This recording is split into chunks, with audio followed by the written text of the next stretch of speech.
It's so good to see everyone here. Thank you so much for coming out. I mean that literally when I say it's so good to see you, because I want a big round of applause for this. I went to the optometrist today before my glasses broke. Ooh, broke. That's impressive.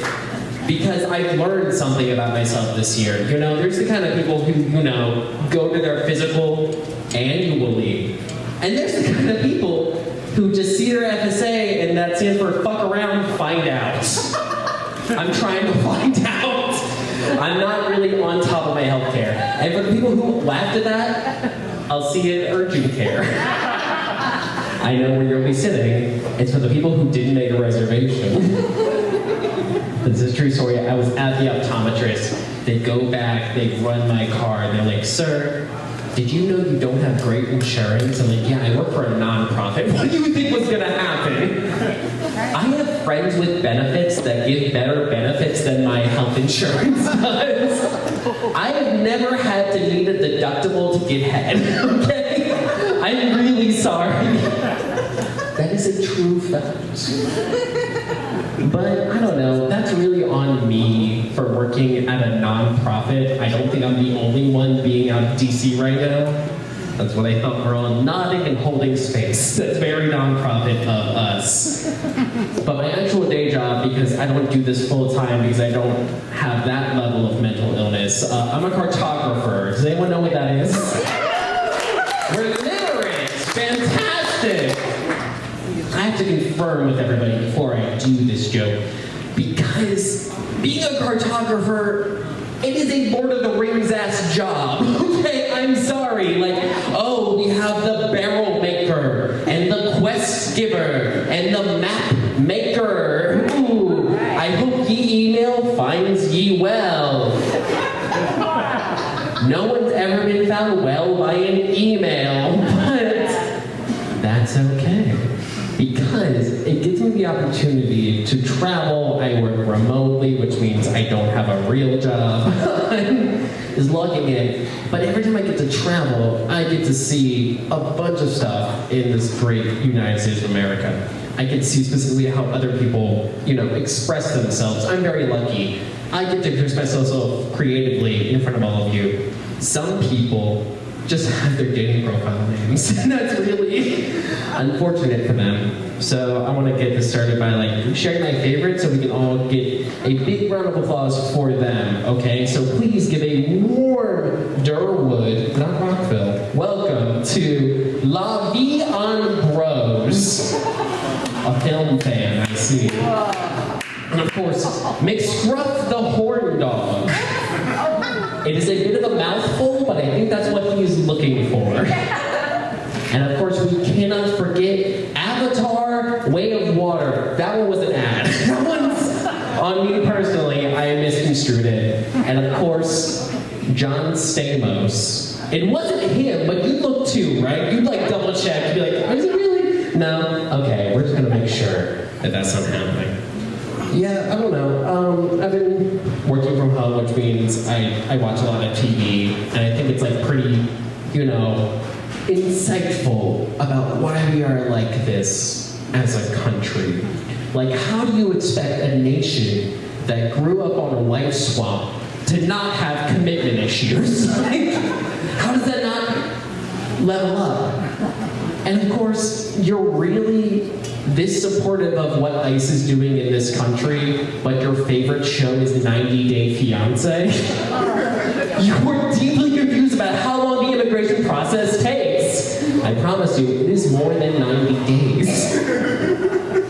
So here's my pitch, right? Lean in with me, let's walk. I think we could fix everything going on in here with one simple reality television show, okay? It's called Let's Put Donald Trump in the Hunger Games.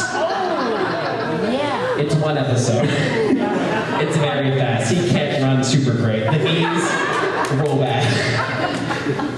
Oh man, it's been real good to be here. It's been real good to be in Durban. We're really far away from that one. But man, I don't know. I think mostly I'm just kind of glad to see a bunch of people that I know and respect and can confirm that no one here is in the Epstein files. No. Some of you took a second, you had to think. You're like, is it me? Was I in it? Because here's the thing. I've been watching the news, and it seems like anyone is in it to the point where I'm kind of like, just doing a quick Google, like, Rebecca from work, who is really annoying. Island? Woman in the grocery store who is yelling at the cashier. Files? Is she there? I'm checking. I just want to make sure. I'm just trying to figure it out. Most of us try to figure this out before I go home. To my lovely family, by that, I mean I have 3 cats. Johnny already said this. We know we have cat and dog owners in the audience, but before I get into this, can someone tell me their dog's name? Stella. Stella? Stella! Okay, Italiana. Fantastic. Here's the thing about Stella. I love her to bits. I want to see a picture of the show. Because Stella could walk me down the aisle at my wedding tomorrow. That is man's best friend, okay? The dog is the easiest pet. The cat, that is an animal with built-in passive aggression, okay? I had to be diagnosed with Stockholm Syndrome before I could adopt my cat. Do you know how much money I spend every single month on sands for that asshole to shit in as he looks at me like I killed all of his ancestors? And all I could think is, that's my best friend. I'd do anything for him. I'd take a bullet for him. And that's not because I live in Baltimore. Like, I would do anything for him. Cats have this one thing on dogs, and this has nothing to do with Stella. Cats take a people name much better than a dog does, okay? Right? Like, you meet a cat named Daniel, you're like, oh my God, Daniel. Little Danny boy. Look at you, Daniel, with the little feet. You got a job, Daniel. Oh my God. If you meet a dog named Daniel, that dog is a pervert. I'm sorry, okay? You're taking Daniel for a walk? Okay. I'm not kink shaming Daniel, but I am kink noticing. I'm kink putting a pin in it, and we're coming back to it later, okay? We're pinning it in for Daniel, because he's a freak. If a dog is humping, that's Tuesday. If a cat is humping, that's a vet visit. Stupid. I've been trying to find other personality traits recently other than my job and my pet ownership. I've been trying to get on top of my mental health. Wow. I tried to go to therapy, but because I work for a nonprofit, I tried for BetterHelp, which for those who don't know, which is an online therapy service, and turns out you shouldn't get therapy the same place you order DoorDash. It doesn't go well for you, because I had one meeting with them and they're like, babe, try BestHelp.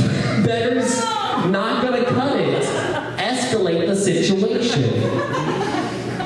Because I've come to the conclusion at this stage of my career as an anxious person that not everyone is worried that the car in front of them thinks they are following them.